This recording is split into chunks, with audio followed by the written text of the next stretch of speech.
Untuk menghindari munculnya paham radikalisme, pemerintah diharapkan menindak tegas akun di media sosial yang dinilai berbau sara dan cenderung intoleransi dalam beragama.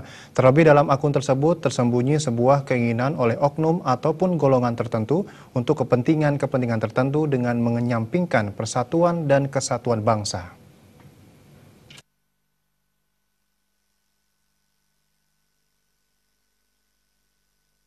Saat ini banyak muncul akun baik pemiliknya resmi maupun palsu yang dalam tulisannya cenderung menimbulkan perselisihan dan berbau sara.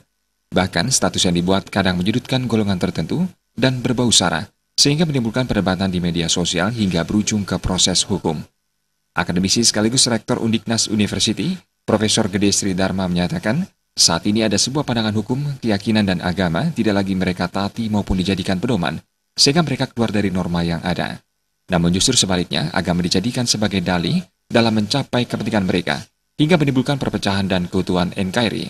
Untuk itu pemerintah harus bertindak tegas dalam menegakkan hukum terhadap oknum maupun golongan yang ingin menanamkan paham radikalisme yang mengancam persatuan dan kesatuan bangsa. Mereka tidak lagi hukum agama menjadi sebuah ketakutan luar biasa.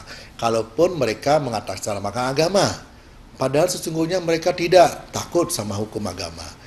Nah, tatkala hukum agama ini nggak lagi ditakuti oleh beberapa orang, tidak lagi mengenal hukum karma pala dan seterusnya itu, sehingga kejujuran tidak lagi menjadi sesuatu barang yang sakral, tapi itu diabaikan saja. Maka hukum pemerintah lah yang mesti harus berlaku, hukum negara. Barang siapa yang melakukan hal-hal yang tidak baik, tindak tegas siapapun itu.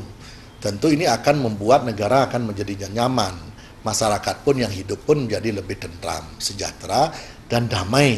Andai kata seperti sekarang terjadi, negara tidak punya kekuasaan, tidak punya apa daya untuk menegakkan hukum negara, maka selamat itulah segala sesuatunya akan menjadi kacau balau.